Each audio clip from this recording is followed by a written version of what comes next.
नमस्कार दोस्तों, उत्कृष्ट क्लासेस दिल्ली में एक बार फिर से आप लोग का स्वागत है। आज की जो हमारी क्लास है यूपी पीसीएस 2022 को लेकर सेट नंबर 3 का क्लास है, जिसमें हम देखेंगे 50 मोस्ट इम्पोर्टेंट क्वेश्चन जो एग्जाम में आने की पूरी संभावना है। यहाँ से जो 12 जून 2022 को यूपी पीसीएस के एग्जाम होने वाले हैं उसमें 99% आशा करते हैं कि इस क्वेश्चन से आने की पूरी संभावना है। तो चलिए देखते हैं आज का कौन कौन से क्वेश्चन है। क्वेश्चन देखने से पहले एक रिक्वेस्ट है आप लोग से कि आप लोग हमारे चैनल को सब्सक्राइब करें, लाइक करें और शेयर करें। तो चलिए देखते हैं। आज का पहला क्वेश्चन है, अखिल भारतीय राजनीति में गांधी जी का पहला साहसिक कदम था। यानी जो अखिल राजनीति में गांधी जी का पहला साहसिक कदम कौन था? तो उनका ऑप्शन देखते हैं। ऑप्शन ए है असहयोग आंदोलन, रोलेक्ट आंदोलन, चंपारण आंदोलन और दांडी यात्रा। तो उनका चंपारण आंदोलन, गांधी जी ने सबसे पहले चंपारण आंदोलन ही शुरू किए। तो उनका एक राजनीतिक में, अखिल भारतीय राजनीतिक में एक साहसिक कदम के रूप में उभर के आया चंपारण आंदोलन। तो इसका ऑप्शन क्या होगा? सी। अगला क्वेश्चन देखते हैं। अगला क्वेश्चन क्या था? भारत विभाजन को टालने का अंतिम अवसर समाप्त हो गया था। यानी जो भारत विभाजन हुआ था उसका और टाला जा सकता है, उसका अंतिम अवसर भी समाप्त हो गया। कब? देखते हैं। पहला, क्रिप्स मिशन को अस्वीकार करने के साथ ही। दूसरा, राजगोपालाचारी फार्मूला को अस्वीकार करने के साथ ही। और तीसरा, कैबिनेट मिशन को अस्वीकार करने के साथ ही। और चौथा, बेबेल प्लान का अस्वीकार करने के साथ। तो इसका आंसर होगा सी, यानी कैबिनेट मिशन को अस्वीकार करने के साथ। क्या हुआ था कैबिनेट मिशन को अस्वीकार करने के साथ साथ? कैबिनेट मिशन 1946 में सरकार का जो अंतिम सरकार का गठन हुआ था, उस एक अंतिम मौका था अंतिम सरकार का गठन में कि वहाँ पे जो भारत और पाकिस्तान का विभाजन था उसको रोका जा सकता था। लेकिन उसमें क्या हुआ कि मुस्लिम लीग ने उसे मना कर दिया। कौन? मुस्लिम लीग ने मना कर दिया, जबकि मुस्लिम लीग ने 78 सीटों में से 73 सीट जीत कर भी आई थी। चाहते तो उसको रोका जा सकता था और उसमें मुस्लिम लीग ने मना कर। मुस्लिम लीग ने 9 दिसंबर 1946 को जो संवैधानिक सभा की बैठक हुआ था उसमें भाग भी नहीं लिया था। तो ये एक अंतिम मौका था 1946 में जो सरकार के अंतरिम गठन हुआ था, उसमें मुस्लिम लीग ने मना कर दिया था, नहीं तो विभाजन से बचा जा सकता था। अगला क्वेश्चन देखते हैं। अगला क्वेश्चन है, भारत के संविधान का प्रारूप तैयार करने के वाली संविधान सभा के सदस्य को ऑप्शन ए ब्रिटिश संसद द्वारा नामित किया गया, बी गवर्नर जनरल द्वारा नामित किया गया, सी विभिन्न प्रांतों के विधानसभाओं द्वारा चुना गया और डी भारतीय राष्ट्रीय कांग्रेस और मुस्लिम लीग के द्वारा चुना गया। तो इसका आंसर क्या होगा? तो इसका आंसर होगा सी, यानी जो विभिन्न प्रांतों की विधानसभाओं द्वारा चुना गया था। क्या? विभिन्न प्रांतों के विधानसभाओं द्वारा चुना गया। तो संविधान सभा में सदस्य थे जिन्होंने एक ड्राफ्ट तैयार किया था। क्या किया था? एक ड्राफ्ट तैयार किया था जो प्रांतीय सभा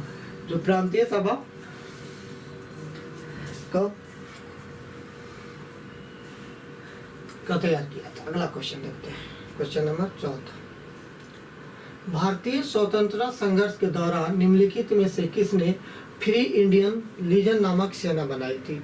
तो इसका आंसर होगा डी, बी.डी. सावरकर ने। कौन? बी.डी. सावरकर ने बनाई थी। कब? तो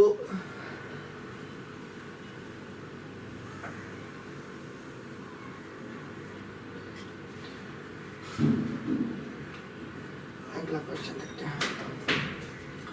स्वतंत्रता संग्राम के दौरान अरुणा आसफ अली किस भूमिगत क्रियाकलापों की प्रमुख महिला संगठक थी? यानी जो अरुणा आसफ अली थी वो क्रियाकलाप की प्रमुख महिला संगठन थी। तो ऑप्शन देखते हैं इसका सी, भारत छोड़ो आंदोलन। क्या? भारत छोड़ो आंदोलन के अरुणा आसफ अली महिला संगठक थी। अगला क्वेश्चन देखते हैं।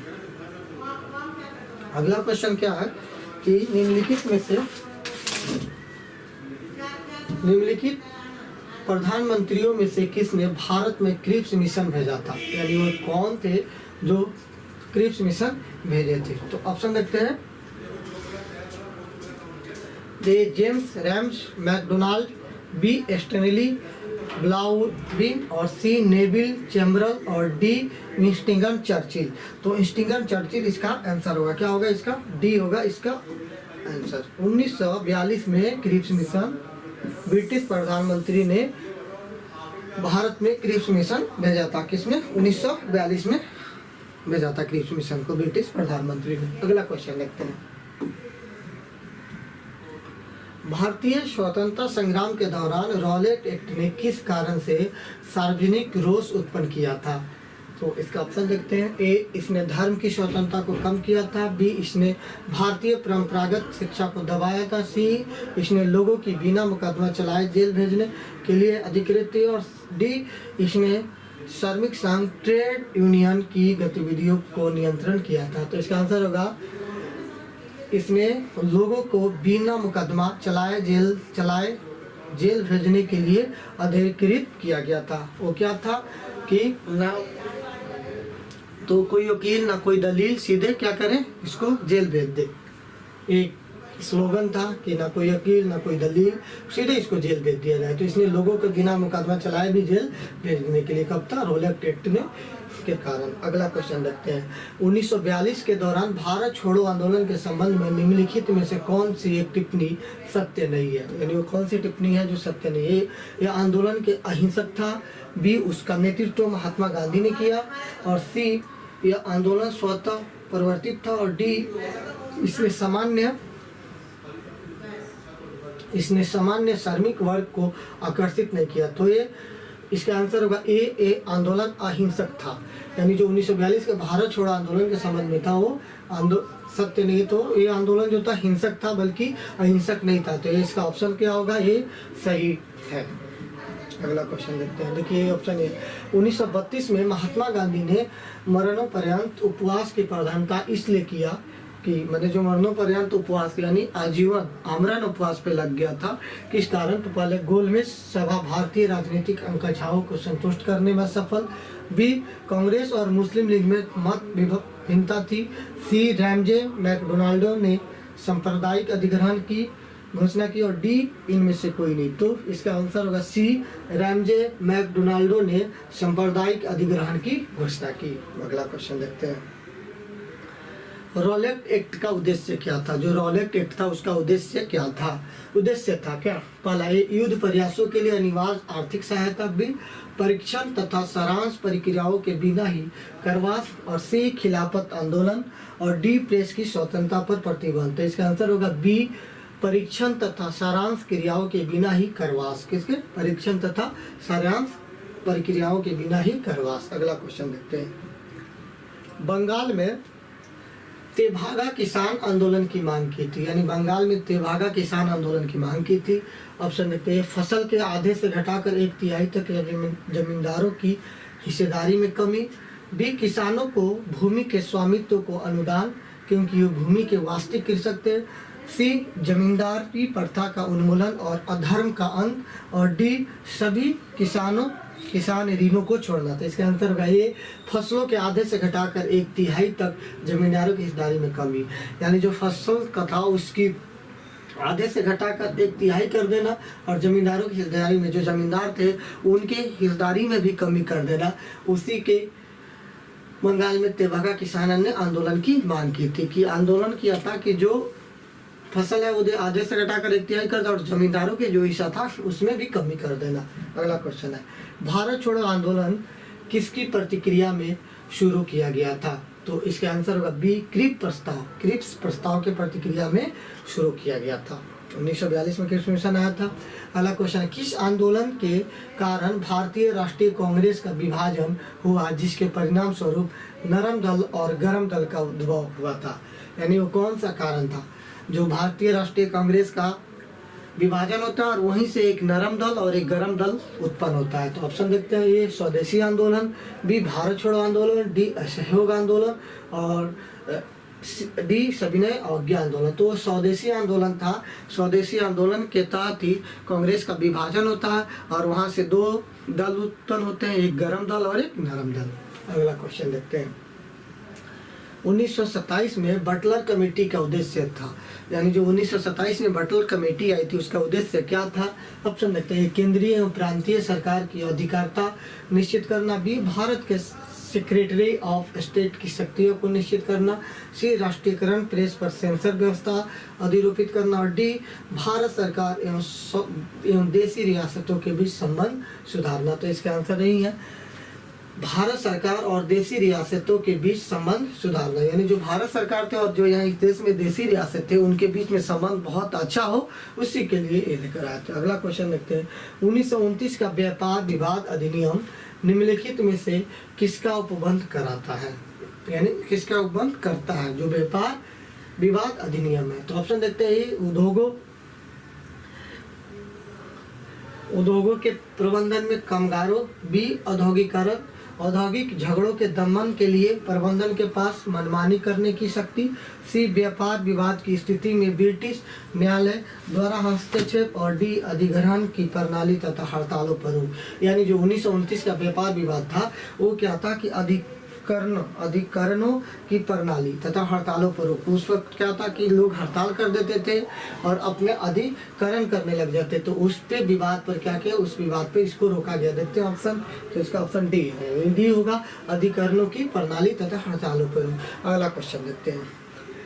1920 में निम्नलिखित में से किसने अपना नाम परिवर्तित कर स्वराज्य सभा रख लिया था, यानी अपना नाम परिवर्तित कर क्या रख लिया था? स्वराज सभा। तो ऑप्शन देखते हैं। All India home rule league, B Hindu Mahasabha, और C South Indian liberal federation, और D servant of India society. यानी तो एक इसका ऑप्शन होगा A, all India home rule league ने 1920 में अपना नाम परिवर्तित कर स्वराज्य सभा रख लिया था। कौन? पहले उसका नाम था क्या? ऑल इंडिया होम रूल, और वो 1920 में अपना नाम स्वराज। इसका ऑप्शन ए होगा। अगला क्वेश्चन देखते हैं। भारतीय इतिहास के संदर्भ में द्वैध शासन की सिद्धांत किसने निर्देशित कर दिया था, यानी द्वैध शासन को खत्म कर दिया। ऑप्शन देखते हैं। केंद्रीय विधानमंडल का 2 सदनों में विभाजन, बी 2 सरकारों अर्थात केंद्रीय और राज्य सरकारों का शुरू किया जाना, सी 2 शासकों समुच्चय एवं लंदन में दूसरा दिल्ली में होना, और डी प्रांतों को परित्योजित विषयों को 2 प्रयोगों में विभाजन करना। यानी जो विषय है हमारे प्रांत का उसको 2 भागों में बांट देना, इसलिए इसको निर्देशित कर दिया गया था। तो इसका ऑप्शन होगा डी। अगला क्वेश्चन देखते हैं। स्वदेशी और बहिष्कार पहली बार किस घटना के दौरान संघर्ष की विधि के रूप में अपनाए गए थे? किस? तो ऑप्शन देखते हैं। ए बंगाल विभाजन के विरुद्ध आंदोलन, बी होम रूल आंदोलन, और सी असहयोग आंदोलन, और डी साइमन कमीशन की भारत यात्रा। तो इसका आंसर होगा ए बंगाल विभाजन के विरुद्ध आंदोलन। अगला क्वेश्चन देखते हैं। निम्नलिखित में से कौन क्रिप्स मिशन के साथ कांग्रेस का आधिकारिक वार्ताकार थे, यानी जो क्रिप्स मिशन था उसके साथ कांग्रेस के आधिकारिक रूप से वार्ताकार थे? तो ऑप्शन देखते हैं। महात्मा गांधी एवं सरदार पटेल, बी आचार्य JB कृपलानी एवं सी राजगोपालाचारी, और सी पंडित जवाहरलाल नेहरू एवं मौलाना आजाद, और डी डॉक्टर राजेंद्र प्रसाद एवं रफी अहमद किदवई। तो इसका आंसर होगा सी पंडित जवाहरलाल नेहरू एवं मौलाना आजाद, जो क्या तो क्रिप्स मिशन के साथ कांग्रेस के आधिकारिक वार्ताकार में थे। अगला क्वेश्चन देखते हैं। स्वदेशी आंदोलन के शुरू का तत्कालीन कारण क्या था? जो स्वदेशी आंदोलन शुरू हुआ था उसका तत्कालीन कारण क्या था, जिस कारण की वजह से स्वदेशी आंदोलन शुरू कर दिया गया था? तो ऑप्शन देखते हैं। ए लॉर्ड कर्जन द्वारा किया गया बंगाल विभाजन, बी लोकमान्य तिलक पर अधिरोपित 18 महीने का सख्त कारावास का दंडादेश, और सी लाला लाजपत राय तथा अजीत सिंह की गिरफ्तारी का निर्वासन तथा पंजाब को कोलाइजेशन बिल का पारित किया जाना, और डी चापेकर बंधुओं को मृत्यु दंड की सजा सुनाया जाना। तो इसका आंसर होगा ए बंगाल विभाजन। लॉर्ड कर्जन द्वारा किया गया बंगाल विभाजन के उपरांत स्वदेशी आंदोलन शुरू हो गया था, उसका तत्कालीन कारण यही था। अगला क्वेश्चन देखते हैं। निम्नलिखित में से किसने इंडियन नेशनल कांग्रेस की नरमदलीय राजनीति की व्यवस्थित आलोचना न्यू लैंड्स फॉर ओल्ड शीर्षक लेखक की श्रृंखला में की? तो इसका ऑप्शन देखते हैं। ए अरविंद घोष ने, अगला क्वेश्चन है, निम्नलिखित में से किसने भारत के अंग्रेजी उपनिवेश नियंत्रण की आलोचना में अन ब्रिटिश पदवाली का उपयोग किया था? तो ए आनंद मोहन, बी बदरुद्दीन तैयब, सी दादा भाई नौरोजी और डी फिरोज शाह मेहता। तो इसका आंसर होगा सी दादा भाई नौरोजी।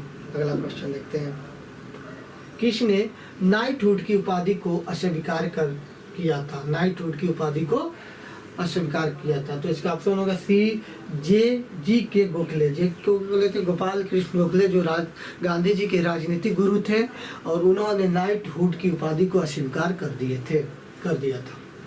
अगला क्वेश्चन, भारत के स्वदेशी आंदोलन के दौरान लिखा गया गीत आमार सोनार बंगला किसने लिखी थी? तो इसका आंसर होगा डी रविंद्रनाथ टैगोर। रविंद्रनाथ टैगोर ने जो भारत के स्वदेशी आंदोलन के दौरान लिखा गया गीत था अमार सोनार बांग्ला, तो रविंद्रनाथ टैगोर ने जो लिखी, जो अभी बांग्लादेश का राष्ट्रीय गीत है, बांग्लादेश का अपना क्या राष्ट्रीय गीत वही है। अगला क्वेश्चन देखते हैं, वर्ष 1939 में कांग्रेस को छोड़ने के पश्चात सुभाष चंद्र बोस ने किस दल की स्थापना की थी? यानी 1939 में सुभाष चंद्र बोस ने कांग्रेस छोड़ दी थी तो एक दल की स्थापना की थी। उस दल का नाम क्या था? तो उस दल का नाम था फॉरवर्ड ब्लॉक। क्या नाम था? फॉरवर्ड ब्लॉक उस दल का नाम था। ऑप्शन होगा इसका डी। अगला क्वेश्चन लिखते हैं, अंग्रेजों के विरुद्ध भीलों द्वारा क्रांति शुरू की गई थी, यानी अंग्रेजों के विरुद्ध। ऑप्शन होगा इसका ये मध्य प्रदेश और महाराष्ट्र में। अगला क्वेश्चन देखते हैं, 1921 का मोपला विद्रोह हुआ था, यानी 1921 में जो मोपला विद्रोह हुआ था वो कहाँ हुआ था? तो जो मोपला विद्रोह हुआ था वो असम में मोपला विद्रोह हुआ था 1921 में। इसका ऑप्शन होगा डी, असम में। अगला क्वेश्चन देखते हैं, जनजातीय लोगों के संबंध में आदिवासी शब्द का प्रयोग किया था, यानी आदिवासी शब्द का प्रयोग कौन किया था? तो आदिवासी शब्द का प्रयोग ठक्कर बापा ने किया था। कौन? ठक्कर बापा ने किया था। अगला क्वेश्चन देखते हैं, उलगुलन विद्रोह किसके से जुड़ा था? तो उलगुलन विद्रोह बिरसा मुंडा से जुड़ा था। कौन? बिरसा मुंडा से। बिरसा मुंडा कहाँ के थे? तो झारखंड के हैं। जो अभी पहले वो मतलब वो तो स्टेट प्रेसिडेंट थी, पहले बिहार में उसको माना गया, लेकिन जब 15 नवंबर 2000 को झारखंड अलग हो गया तब बिरसा मुंडा झारखंड के। अगला क्वेश्चन, 1855 में संथालों ने किस अंग्रेज कमांडर को हराया था? यानी जो संथालों ने किसे हराया था? तो इसका आंसर होगा सी मेजर बरो को। कौन? मेजर बरो को हराया था। अलग अलग क्वेश्चन देखते हैं, महात्मा गांधी और उनके विचारों से इफेक्टेड यानी प्रभावित होने के वाले पहला आदिवासी नेता कौन थे? तो पहला आदिवासी नेता थे जोड़ा नांगा। कौन? जोड़ा नांगा। अगला क्वेश्चन, भारत में अंग्रेज ने प्रथम मदरसा कहाँ स्थापित किया था? यानी जो प्रथम मदरसा था वो कहाँ? तो भारत में अंग्रेज ने प्रथम मदरसा कोलकाता में स्थापित किया था। कहाँ पे? कोलकाता में स्थापित किया था। अगला क्वेश्चन देखते हैं, हंटर कमीशन की रिपोर्ट में विकास पर विशेष जोर दिया गया था, यानी जो हंटर कमेटी की रिपोर्ट था उसमें डेवलपमेंट पे विशेष जोर दिया गया था कि प्राथमिक शिक्षा को, यानी जो प्राथमिक शिक्षा को जो हमारे प्राइमरी एजुकेशन है उसके विकास पे जो हंटर कमेटी था वो बहुत ज़्यादा जोर उस पर दिया था, दबाव दिया था। अगला question, national council of education की स्थापना कब हुई? तो नेशनल काउंसिल ऑफ एजुकेशन की स्थापना 15 अगस्त 1906 में होती है। कब? 15 अगस्त 1906 में। अगला क्वेश्चन,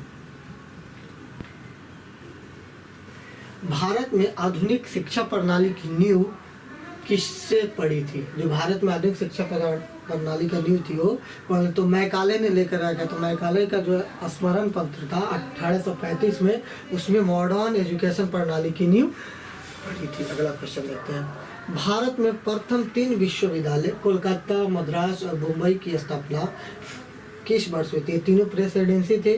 कौन थे? तीनों प्रेसिडेंसी थे और इनकी जो विश्वविद्यालय थी वो एक ही साथ इनकी स्थापना होती है। तो 1857 में मद्रास, मुंबई और कोलकाता की स्थापना होती है। अगला क्वेश्चन देखते हैं, फारसी साप्ताहिक मिरातुल अखबार को प्रकाशित करते थे कौन? तो राजा राम मोहन राय ने। राजा राम मोहन राय ने जब अंग्रेज ने बंद किया, फारसी में, हिंदी में, इंग्लिश में सभी अखबार क्या करते थे? वो प्रकाशित करते थे। अगला क्वेश्चन है, लोकमान्य तिलक बाल गंगाधर लोकमान्य बाल गंगाधर तिलक ने भारतीय स्वतंत्रता संग्राम की सेवा के उद्देश्य से कौन सा समाचार पत्र शुरू किया था? तो फ्री हिंदुस्तान एक समाचार पत्र था, जिसने फ्री हिंदुस्तान और गद्दार, केसरी, स्वदेशी मित्र, ये सब क्या था? समाचार पत्र था। लेकिन उन्होंने क्या किया था? केसरी नामक एक समाचार पत्र शुरू किया था। कौन? केसरी नामक। अगला क्वेश्चन देखते हैं। क्रांतिकारी काल की निम्नलिखित लोकप्रिय पत्रिकाओं में से कौन अनेक कारणों से कांग्रेस की आलोचना करती थी? तो उपयुक्त सभी, बंगवासी, बी काल, यानी ये तीनों कांग्रेस की आलोचना करती थी। बंगवासी, काल और केसरी। अगला क्वेश्चन देखते हैं।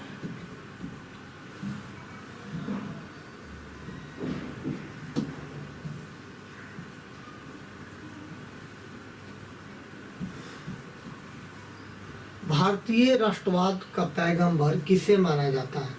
यानी जो भारतीय राष्ट्रवाद है उसका पैगंबर किसे माना जाता है? तो इसका आंसर होगा राम मोहन राय को। यानी राजा राम मोहन राय को भारतीय राष्ट्रवाद का पैगंबर माना जाता है। अगला क्वेश्चन देखते हैं।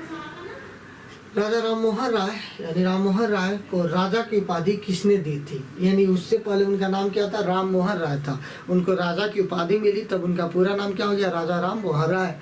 तो कौन दिया था? तो अकबर सेकेंड ने, अगर अकबर द्वितीय ने उन्हें राजा की उपाधि दी थी। क्यों? अकबर द्वितीय ने। अगला क्वेश्चन देखते हैं। वर्ष 1839 में शिकागो में आयोजित अंतर्राष्ट्रीय धर्मों की संसद से किसका नाम जुड़ा था? तो शिकागो में जाहिर सी भी इसका आंसर होगा स्वामी विवेकानंद। कौन? शिकागो में स्वामी विवेकानंद से। किसके? विवेकानंद। धर्मों की संसद में इनके भाषण भी दिए थे 0 पे। सबसे लास्ट में उनको मिला था भाषण देने के लिए 0 पे। समझ में आया कि नहीं बोल पाएंगे, लेकिन जब बोले तो फिर। अगला क्वेश्चन, वेदों की ओर चलो किसने कहा था? यानी वेदों की ओर लौट चलो, वेदों की ओर चलो किसने कहा था? तो दयानंद सरस्वती ने बोला था कि वेदों की ओर चलो। अगला क्वेश्चन है, निम्न में से कौन मार्टिन लूथर कहलाता है? यानी मार्टिन लूथर कौन कहलाता है? तो स्वामी दयानंद सरस्वती को हम लोग क्या बोलते हैं? मार्टिन लूथर बोलते हैं। अगला क्वेश्चन देखते हैं। महाराष्ट्र में विधवा पुनर्विवाह हेतु अभियान का नेतृत्व किया गया है। यानी तो किसके द्वारा? तो विष्णु परशुराम पंडित ने विधवा पुनर्विवाह, यानी जो जिनके हस्बैंड मर चुके वो शादी कर सकते थे, वो वैसे नहीं, मतलब एक पथा था कि वो शादी नहीं करते थे, तो उनके विरोध में चला था कि नहीं, जो विधवा है वो पुनर्विवाह कर सकते हैं, फिर से अपनी शादी कर सकते हैं। अगला क्वेश्चन देखते हैं। बाल विवाह प्रथा को नियंत्रित करने हेतु 1872 में सिविल मैरिज एक्ट ने लड़कियों की विवाह की न्यूनतम उम्र निर्धारित किया था। कितना? 14 वर्ष। यानी इस 1872 में जो लड़कियों की उम्र थी बाल विवाह को रोका जाए, उसकी उम्र कितने? 14 वर्ष कर दी गई थी। अभी एक हाल ही में एक रिपोर्ट है तैयार हो रहा है, जिसकी उम्र लड़कियों की उम्र कितनी 18 से बढ़ाकर कितना कर देना है? 21 कर देना है। ये सब बाल विवाह को ही रोकने के लिए किया जा रहा है। शुरू से ही बाल विवाह को रोका जा रहा है। तो पहले क्या था कि 14 वर्ष था, फिर उसको 14 वर्ष हम लोग आज़ाद के बाद 18 वर्ष किए, और 18 वर्ष के बाद 21 वर्ष करने जा रहे हैं। कितने? 21 वर्ष करने जा रहे हैं। अगला क्वेश्चन है, निम्नलिखित में से किसने 1872 में नेटिव मैरिज एक्ट को पारित कराने में महत्वपूर्ण भूमिका निभाई थी? तो केशव चंद्र सेन ने नेटिव मैरिज एक्ट की पारित कराने में महत्वपूर्ण भूमिका थी। कौन? केशव चंद्र सेन ने। इसका ऑप्शन सी होगा। अगला क्वेश्चन है, शारदा एक्ट संबंधित था। जो शारदा एक्ट था वो किससे संबंधित था? तो बाल विवाह प्रतिबंध से। किससे? बाल विवाह को रोकने से संबंधित था। उसे हम लोग क्या शारदा एक्ट कहते थे। क्या? शारदा एक्ट। अगला क्वेश्चन है, निम्नलिखित में से किस समाज सुधारक ने, यानी लास्ट क्वेश्चन, 1826 की जूरी अधिनियम का घोर विरोध किया था? यानी जो 1826 में जूरी अधिनियम था उसके लिए समाज सुधार करने के लिए घोर विरोध किया था। किसको? जूरी अधिनियम को। तो इसका ऑप्शन होगा कि राजा राम मोहन राय ने। राजा राम मोहन राय ने जूरी अधिनियम को घोर विरोध किया था। तो ये हमारा 50 क्वेश्चन का टेस्ट सीरीज समाप्त होता है। अब अगला टेस्ट सेट नंबर 4 लेके आएंगे। Thank you so much.